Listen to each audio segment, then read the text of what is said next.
The journey is conversations with ordinary people about stories of transformation and how we may have had setbacks in our life and how we persevered through those, how we've learned from those obstacles, and how they've maybe helped us on our path today.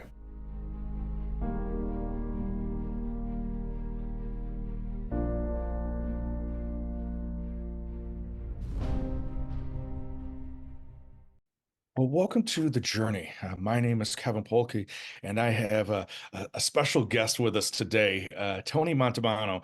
And Tony is someone that I've known. I don't know, goodness, I don't know how many years now, but we go back all the way to when you were in high school and I was coaching at Harlem High School, and Yeah, we've had. probably Go been ahead. 25 years, which just sounds crazy. Exactly. And then you may recognize, as listeners, you may recognize Tony's last name. Tony's brother Brian has been on the show a couple times talking about his journey of being a double heart transplant recipient, as well as the last time he was on just a few months ago, talking about the medication, the treatment that actually keeps him alive, has now led to him battling cancer. And I know, Tony, you've been a huge support for Brian during this time period, and a huge fan and huge supporter of him. So welcome to the journey. Yeah, thanks for having me on. And yeah, I mean, and same goes with my brother for me. Like he's been a huge support for me in my life. And we caused our parents a lot of stress for different reasons growing up. To have two sons where had pretty chaotic lives in their youth, and just thinking back of my parents having to deal with my brother and his problems, and then me and my problems, kind of simultaneously. I'm sure it was a lot for them. But me and my brother, especially in our family, have always been, thick as thieves and very supportive of each other. And yeah, I was so glad to see him do this podcast and other podcasts, because he's got a great message to put out there, and he can help a lot of people. And I hope to do the same on this one for you. Yeah, absolutely. Well, why don't we start with a question that I always ask the guest is when Tony has an opportunity, you're a hardworking gentleman, man. So I know your story about that, and we'll get into that in a little bit. But when Tony has time for fun, what does Tony do for fun? Oh God, I love to off road. I have an off road race truck out in Arizona that I take out to the desert. Anything outdoors, I love. So hiking, mountain biking, all that kind of stuff. I don't put like working out and stuff like that into my like hobbies, because I feel like that's just my daily routine. It's just part of my day. I don't have an option. I just do it. But like when I do have that free time, travel a lot and do anything adventurous is what I love. Yep. Awesome. And I know there's a ton of stories that we could talk about with Yeah. that as well. So, well, why don't we kind of just jump into, you and I first met when you were playing football and I was coaching football, and I was the strength and conditioning coach for Harlem High School in McChesney Park in Illinois. And you were involved with those types of activities, and then right after high school. Yeah, tell us a little bit about what was going on in your life at that time. And I know that there's a critical part of your story right around that time period. Yeah. So yeah, I mean, I obviously grew up, in Loves Park and went to Harlem, and started getting into sports in high school. And I always, I rode and raced BMX bikes when I was a kid, and then I was always like super active. Had a punching bag in the basement. Rocky was my favorite movie, and I would do push-ups and sit-ups and ride my bike and hit the punching bag. So I was always into like working out. Growing up in the late 80s, early 90s, like every action hero is this big jack dude. And that's like who I wanted to be. So when I, got into high school and started actually playing football and running track and doing those types of things, I started lifting weights when I was 15. And I remember it was, Brad Sindel had gotten his license before all of us, because he was the oldest out of our friend group. He had this little S10 pickup truck. We'd pile in there and go to the gym after school and in the summertime. And that's when I started lifting weights, and I just got completely obsessed with it. And then when I got into high school and then, found you as the strength and conditioning coach, like I think that's where we made our first connection, because I was so into lifting weights and you were so knowledgeable. And there was a few people on the team that really took the weightlifting serious, like me and Jerry Foss and, a couple other guys. And you like were there to kind of direct us and teach us the right techniques and all that. And I always, give you kudos when I talk about my workout journey, because you seeing that drive in a couple of young men and trying to steer us in the right direction is why I stuck with it. So kudos you on that, and thank you for that. But I, at 15, 16, I was struggling with anxiety and stuff like that. So I was, seeing counselors and trying to work through that, with my brother being sick most of my life, and kind of a, divided household, and my parents, it was, I just had a lot going on, and nobody really kind of checking on me, I want to say. My parents love me to death, but they had, my brother who was, his heart was trying to kill him every few months. So they were, focused on keeping him around, and not a ton of energy went into like, I wonder if Tony's doing all right.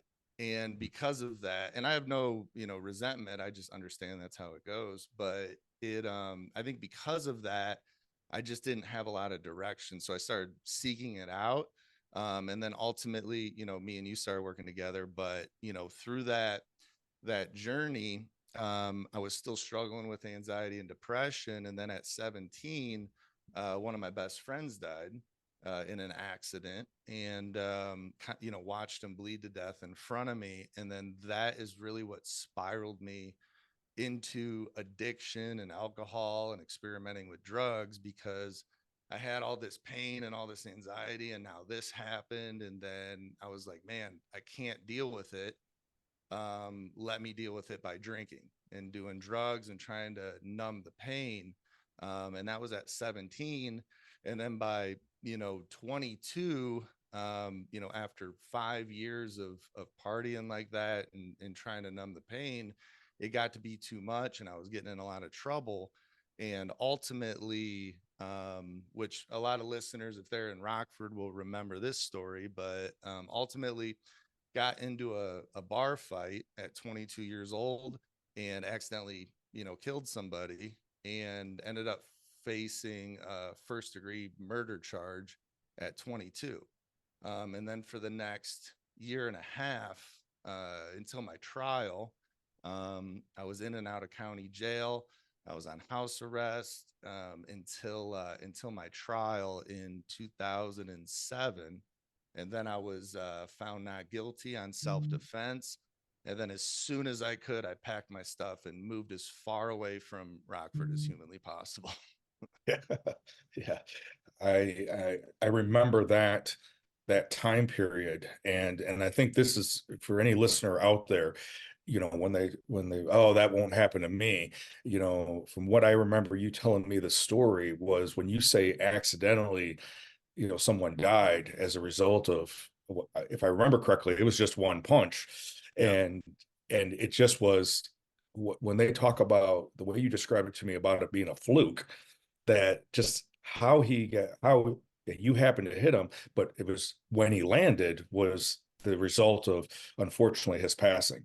And that's a tragic, not only for him, but then the ripple effect on you and your family and everybody around. And that's just a horrible situation where, we can say it now because we're old, but there's not necessarily a good reason to be fighting, right? And No, so never. Yeah. And that, like I always say, that's the last fight I'll ever get in, because, I realized the ramifications of it.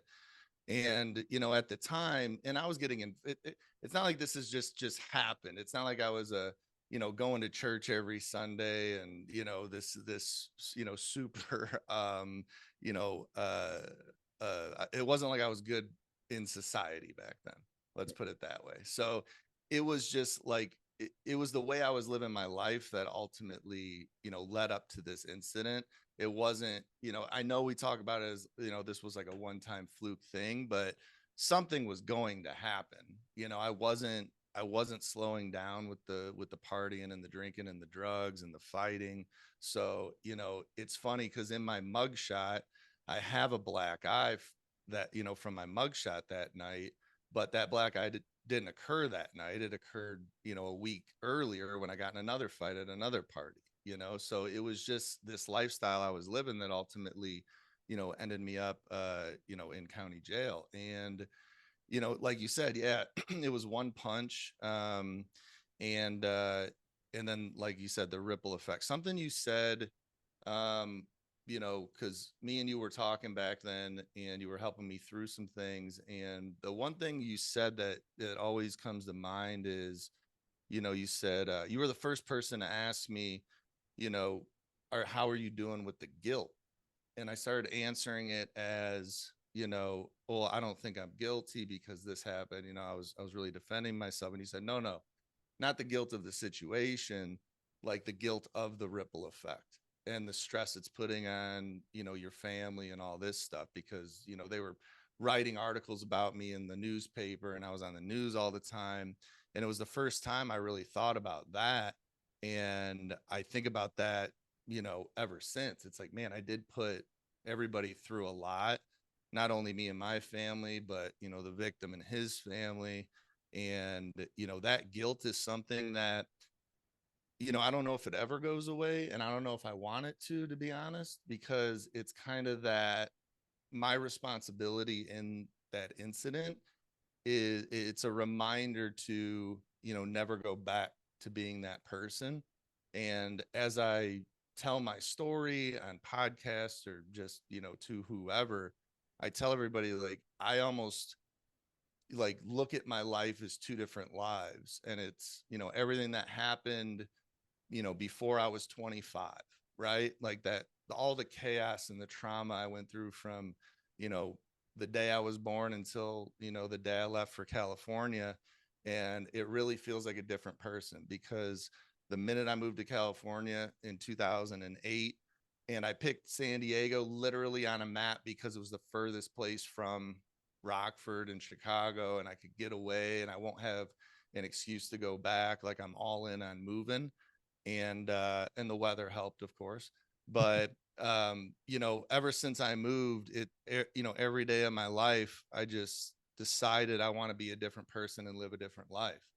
And I wrote something down the morning I woke up in San Diego. The first morning I woke up, I remember writing down, you're one step away from greatness. So, like, make every day count, basically. Like, you never know what's going to come. So every day you live from here on out, take that day as an opportunity to get better and find opportunities and create your own luck.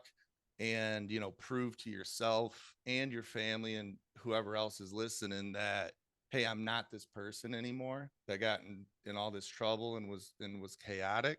I can actually, live a great life and be a contributor to, other people's success and happiness. And that's what I've done ever since. Well, and it's interesting when you talk about that, and I remember us having those conversations, while you were waiting for your trial and all that time period, and I never saw that Tony living in the lifestyle, right? Because you weren't that way in the gym, you weren't that way on the football field or the track, and so I only got to see that Tony, right? And someone who was hardworking, someone who was absorbing everything and open to anything that I was teaching you about fitness, and to push yourself and those things. But to your point, our lifestyle is at some point, if we stay in that type of lifestyle too long, and we almost always have warning signs, right? That we should be getting out, or something happened maybe the week before when you got in that fight and you got a black eye, whatever it is. But the fear of who we're going to be if we step out, if we stop, usually keeps us in it until something tragic, like, and ironically, not everyone wakes up, right? Some people go victim, and then they or go angry, and then they just become, they use that as the excuse, as or the, yeah, I guess the excuse to say, now I'm going to be a criminal because that's what you're calling me, so now I'm going to be that, instead of saying, no, I can let that part of me die so that I can rebirth and transform into something else. And so tell us a little bit about when you go out to California, you go out to San Diego, you don't have anything, if I remember the story correctly, you don't have anything but the vehicle you drove in, and some, a couple suitcases or whatever. So tell us the story about what you did once you got out there, and how that part of the ride go. Yeah, so I'll touch on one thing real quick before I get into that because of what you just said. But I think I had a good solid base. I think it was literally just all the trauma that got me drinking and doing drugs and all that. And a lot of it was drinking by myself and like drinking to forget, not partying to have a good time. I was only partying just to like numb the pain. And once all that did happen, it was like, hey, i I am a good person on the inside. It was all this trauma and depression and anxiety that was causing all the abuse. And once I realized that, at the culmination, then it was like, all right, well, let me just dig into this part of my person, and this is what I want to work on, not, and I can let go of the other stuff. So that's kind of how I looked at it. But to answer your question, moving out to California, you're exactly right. I mean, it's not easy getting a, and I was an electrician, in Chicago and the suburbs and all that, before I moved. And the housing market crashed, like 07, 08. So it was kind of perfect timing. Like after my trial, I got laid off. Yeah, everybody got laid off because the housing market crashed, and I just had nothing to lose. And I packed my stuff, me and my dog Tank, and we jumped in my truck and literally drove to California with 3,500 bucks to my name and a pickup truck. Got out there, and with 4 felony arrests in the last couple years, even though I wasn't convicted of a felony, I I had this arrest record that was not easy to overcome when you're trying to apply for jobs, because when they do a background check, they see all that. So I got out to California. I was applying for every job under the book. Couldn't get hired anywhere, with my skill set. And I ended up working nights at a food for less grocery store, making $10 an hour stocking shelves until I could figure something else out. And then, by the grace of God or whoever you believe in, during that time, I found a Craigslist ad for a gig, and it said, come in and build 10 beach cruisers every morning for $100 cash. And I was like, all right, I can build some beach cruisers, never done it before, but it can't be that hard. I'm handy. So I met, the owner of this company who was just starting a bicycle shop in San Diego down in Pacific Beach. I was there like an hour before they opened. I sat there and waited for him. He got there. I said, hey, I need this job. Cancel all your other interviews. Hire me. I can do this. And he's like, well, I got so many interviews. He wrote down my information. And then I called him like 3 times that day. And by the third time I called him, he said, is this the dude that you came in this morning? You were the one waiting for me? I go, yeah. He goes, just start tomorrow. Whatever. Like, I'm sick of interviewing people. So I started the next day. And within a week, all 10 bikes I was building, we were selling the same day. So then, maybe 2 weeks into this gig, he's like, I need to hire you full time. So I quit the night job and just went all in on this bike shop. And I was like, hey, until the economy comes back around, I can get a job being an electrician. I'm just going to work at this bike shop.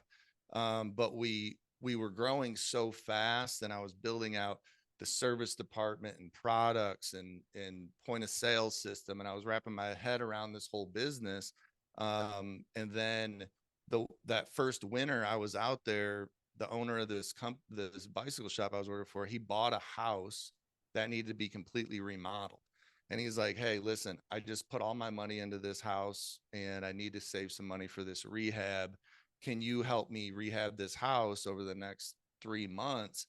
and then I'll give you some equity into the bike shop.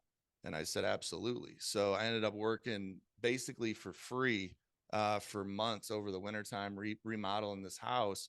And then there on out, I was getting paid really well, at the bike shop. A couple years later, opened my own shop over by San Diego State, and then got really lucky again there. And I keep saying lucky, meaning I took opportunity and seized it. But I opened this bike shop by San Diego State, the restaurant right next door, right when Yelp was brand new. They ended up being the highest rated restaurant in the country for Yelp reviews.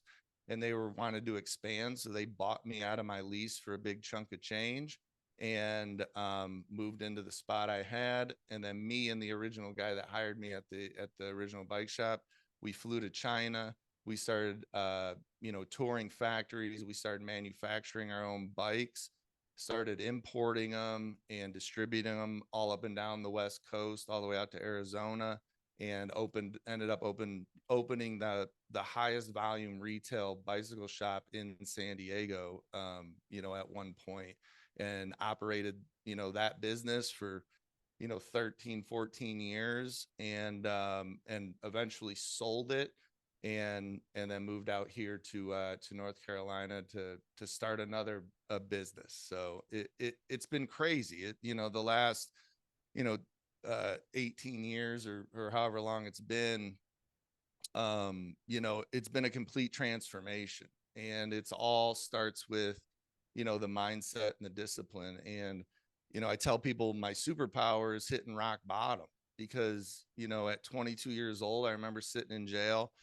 They gave me a high risk jumpsuit. So I had a yellow jumpsuit, which is like having a target on your back in county. I'm locked up with class 4, class X felons. The jumpsuit didn't even fit me. I had to wrap it around my waist. I didn't have a shirt on. I got all these stupid tattoos, and I remember just sitting in jail, and I was just like, this ain't me. I don't want to be here. This is a complete waste of time, and I'm not these other people. I'm not like them at all. I'm better than this. And no matter what happens, if I stay in jail the rest of my life or if I get out, no matter what the outcome is, I'm just going to be a better person. And I made that conscious decision, and I've just stuck to it ever since.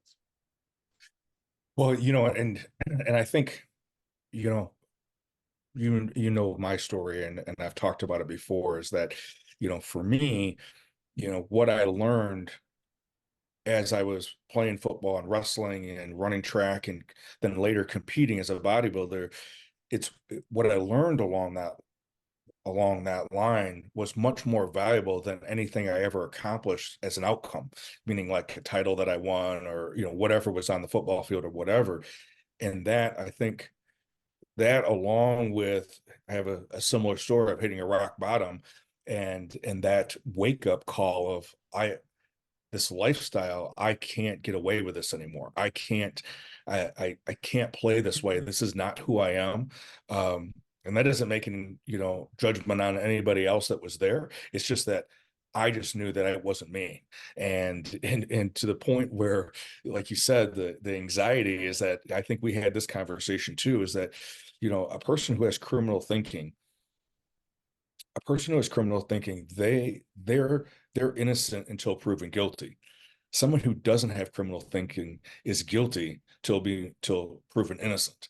And it doesn't matter if you're literally in a cell or you're outside. If you don't have the mindset of a criminal, that hanging over your head is, you're in prison. And that's why sometimes people, they're still carrying around that guilt and shame even after they've been liberated. They don't have that freedom because they're still living in who they were. And Mm-hmm. and so I think, from your standpoint of what you just shared, I think, and we've had many conversations, and that is truly what you've done. And there's one piece I want you to mention before we leave San Diego and go to North Carolina. I remember we were talking, and that little thing happened. And I think this resilience piece of it, I want you to share with the audience, is that little pandemic thing happened. And and that changed everything, including, the market for everybody. But talk a little bit about what you did during that time period, um, to, I don't want to say, it's probably not the right words, but capitalize on the need that people had for bikes Yeah. in in in California, at that time. What do you remember about that time period of innovation and creativity? Yeah. Yeah, that was a crazy time for everybody, obviously. And my experience with COVID was way different than everybody else's. So I'll preface it as that.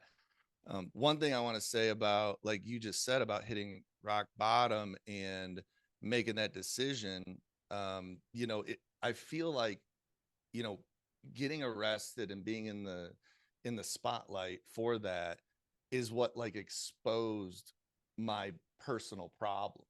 And I felt really vulnerable. I'm like, oh shoot, like everybody knows I'm struggling now. Like I kept it this little dirty secret for so long, but now it's out there in the open and it's exposed.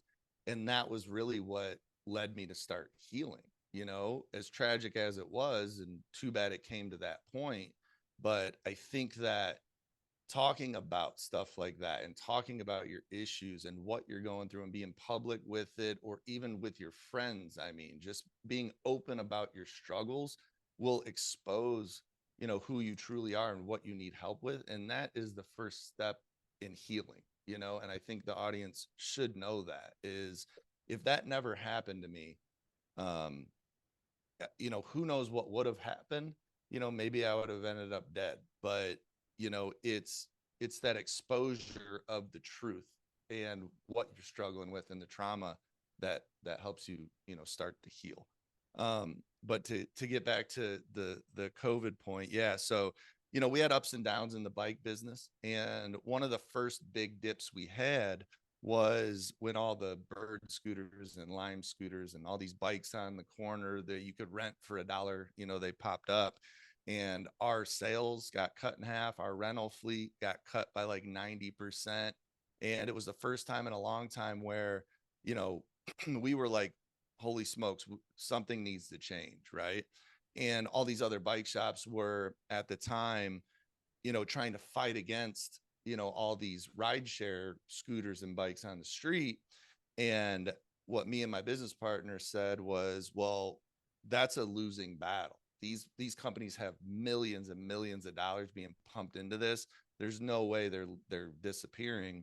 How do we capitalize on these companies? And we took the active, stance of getting a hold of, bird scooters and saying, hey, who's doing your maintenance on these things? We haven't even thought about maintenance. And we're like, cool. Well, we have an empty warehouse in, up north here. Drop all the ones off that you need help with. We'll fix them and you can pay us to fix them.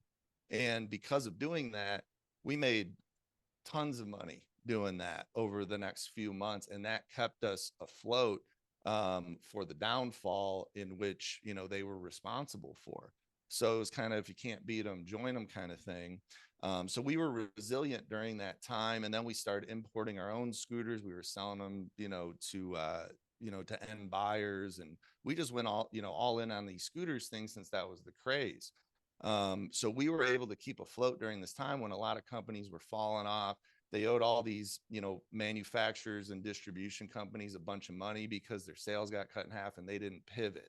But because we pivoted, we were making enough money to pay our vendors and pay our manufacturers and keep good relationships, even though, we didn't pay ourselves for months and months, maybe 6 to 9 months. We were not making any money, but we were just staying afloat.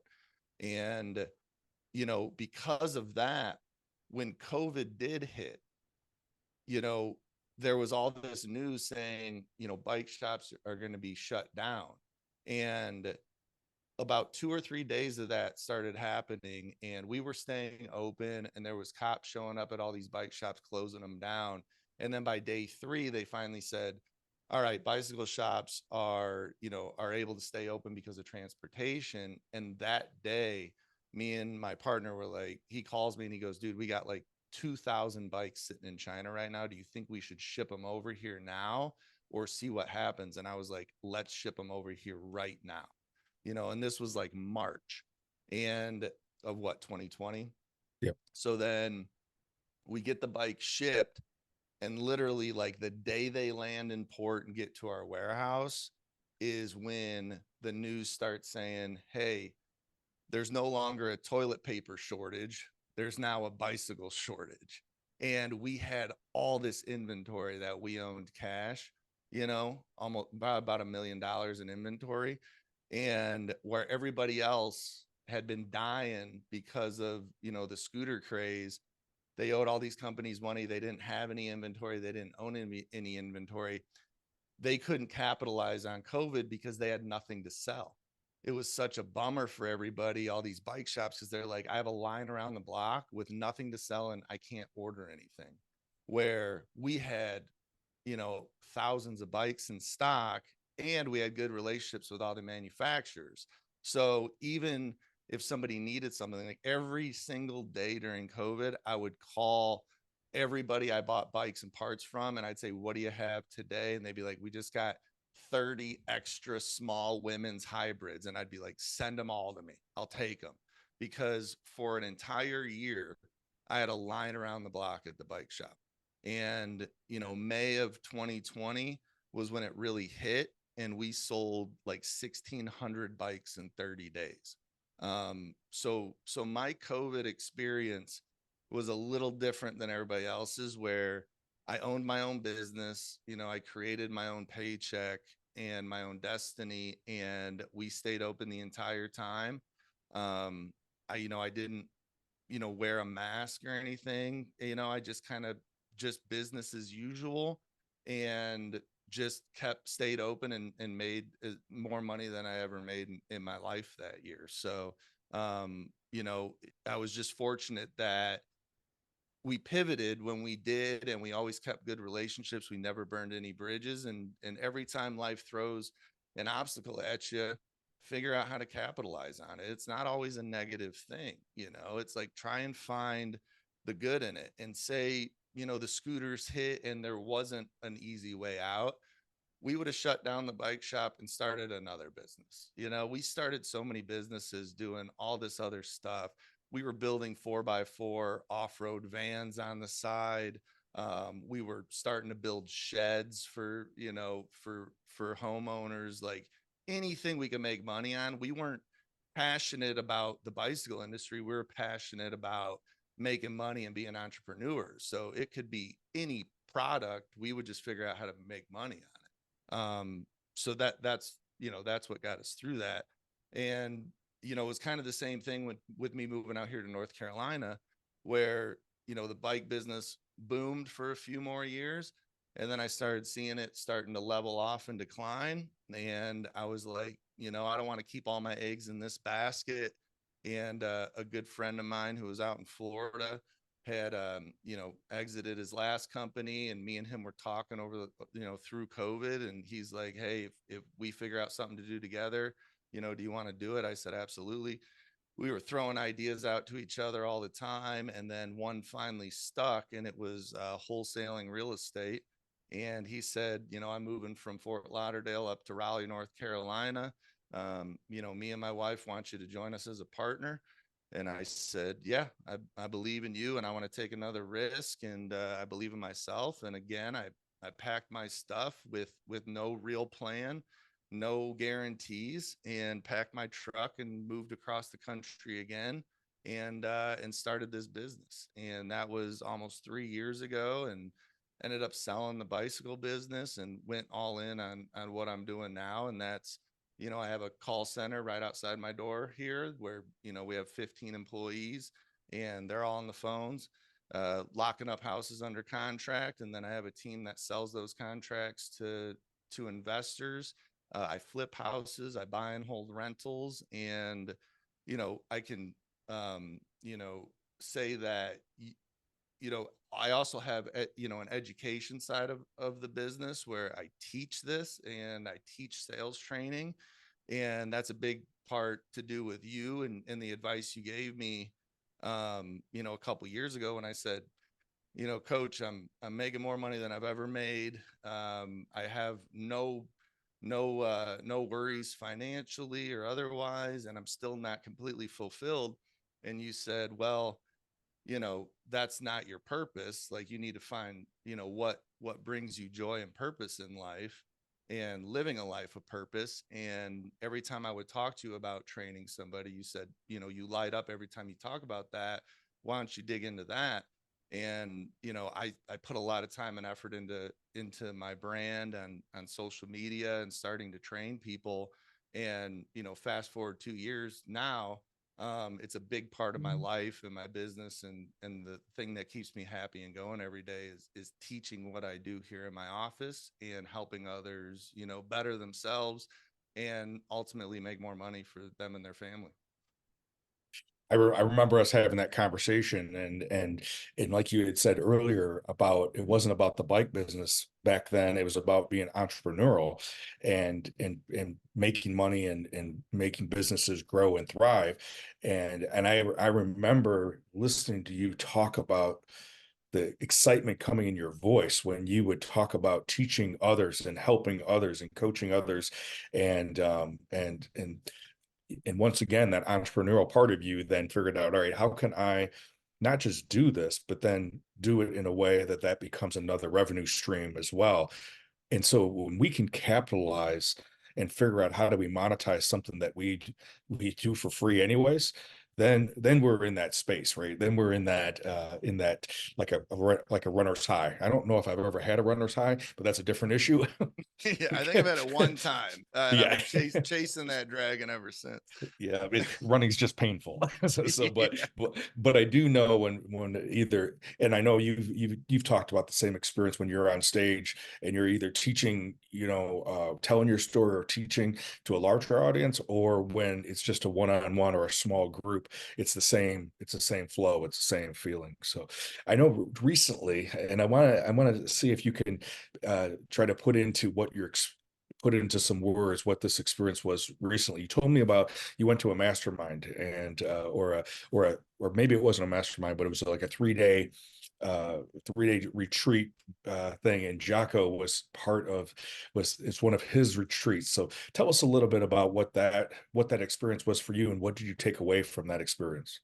Yeah, Jocko Willnick. So, he's somebody I've followed for a long time on social media, and just, his discipline, just it may, people always say, "Oh, Tony, you're so disciplined. You're a psychopath." They think I'm crazy disciplined because I do all these fitness challenges and all this stuff, and I work so much, and I stay disciplined. But following somebody like Jocko makes me realize I have so many other aspects of my life I can be disciplined in. And an opportunity came up where I could go to one of his events, the Echelon event in San Diego. So I went out there, and it was a 2 full day event where I got to meet him and Leif, and work out with them every morning, and then listen to them and their team for 2 full days, and do group activities for leadership. And it was just like a leadership event, and I was just another dude in the crowd. Like, there was no VIP tickets, there was nothing. Like, everybody's on the same page, and everybody's there to learn. And it was a life-changing experience for me, simply because the common theme during the entire presentation over 2 days on leadership was really just being humble and killing your ego, creating relationships. And it's not about what life throws at you. You're never going to be able to change that. You have no control over that. It's about how you react to that and how you communicate through that, in the relationships that you have and the relationships you're trying to build. So that, like, humility theme and killing the ego theme, and just going heavy on relationships and communication, has changed my perspective forever. To actually witness, training and physically training at 4:30 in the morning with Navy SEALs, for a few days, and listen to the way they speak and seeing how they present themselves. it just gave it that alone was humbling, because I'm like, hey, all these people give me props, and you can start drinking your own juice. But once you have a mentor, like yourself, I consider you a mentor, and Jocko and people like that, where it really humbled me, and it put me in perspective of how do I stay more disciplined in every aspect of my life, first of all, and how do I create good relationships, and how is my communication going to get better? How can I get better in all these aspects, which will ultimately make me a better friend, a better leader, a better everything. So yeah, it was a game changer for me. Well, and what caught my attention after you came back from that, and we talked, maybe 2 weeks afterwards, and I asked you how it went, and I remember what stood out to me was your first comment that you said, I got some work to do. And I went, oh, okay, what do you mean? And then you told me a little bit about it. So I ended up picking up the audio version of Extreme Ownership, and maybe it's something about listening to their voices, different than reading it off of the book, off the pages or whatever. But I remember I was driving to my Milwaukee office, and in the first section of it, he goes into a story, and maybe it's like you said, it's these Navy SEALs, so you're immediately humbled because there's no way that I'm going to be able to, there's no way I comparing myself, but he talked about something about this idea of extreme ownership, and what popped in my mind was something I experienced in 2023.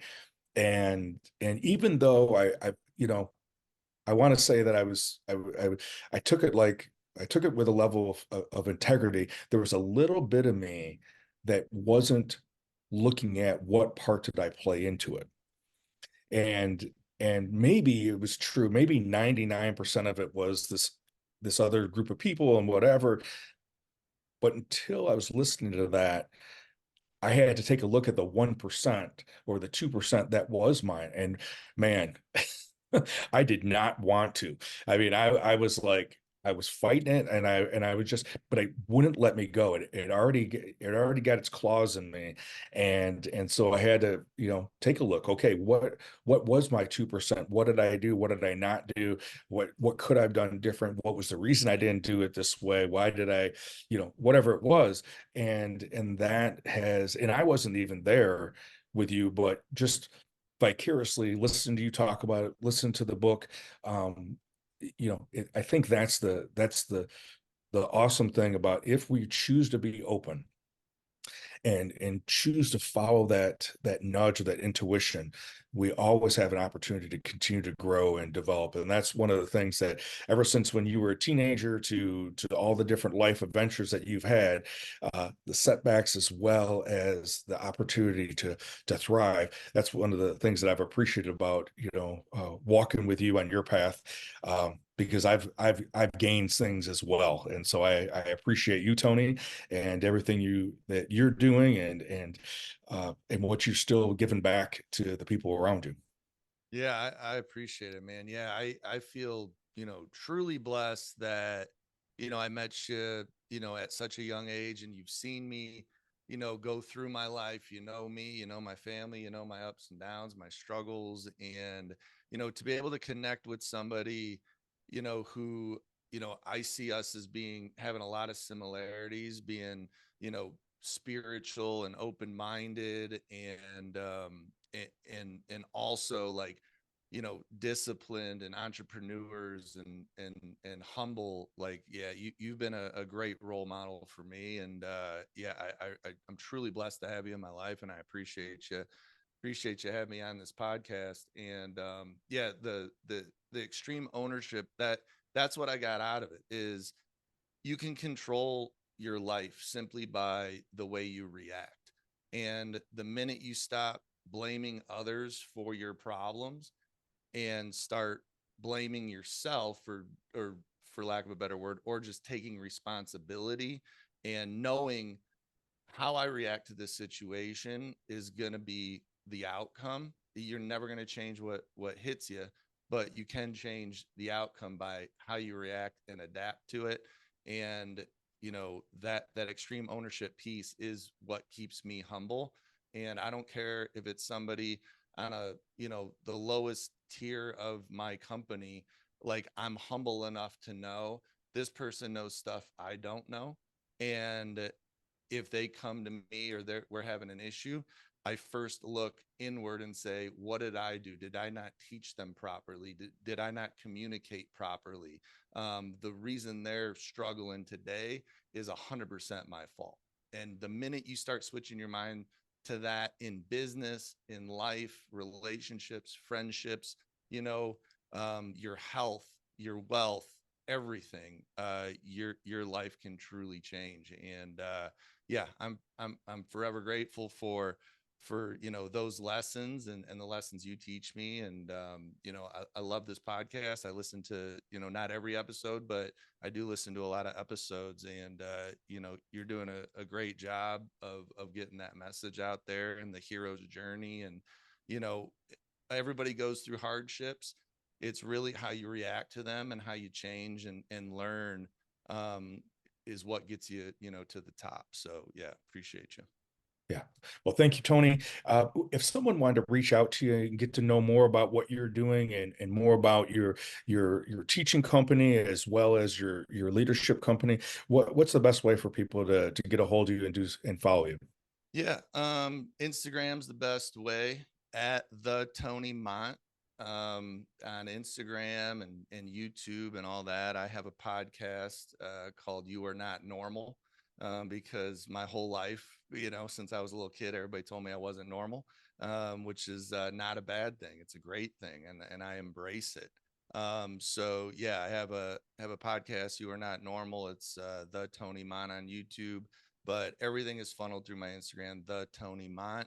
And I only put the Tony Mont. Everybody knows me as Tony Mont now instead of Tony Montalbano, because you're probably the only person that can pronounce it right, because if you know me for 25 years. So when I go on podcasts and people are like, how do you say it? I'm just say Tony Mont. Let's just get past it. So Awesome. All right. Well, Tony, thank you very much for being with us, and I'll definitely, I'd love to have you on sometime in the future and being able to share what the new adventure is, because there's always going to be something new with you. So again, thanks for being here. If there's anything that Tony and I were talking about, I think probably the biggest piece that I'd want to reiterate is that being able to change your perspective of owning your side of the street, and that when obstacles happen, because they're going to happen, when setbacks happen, and they're going to happen, how can you change your perspective looking at them as a teacher, and what do they have to reveal to you for your next opportunity for growth and development? As always, I appreciate you being here, and definitely reach out to Tony on his Instagram, and look forward to being with you next week.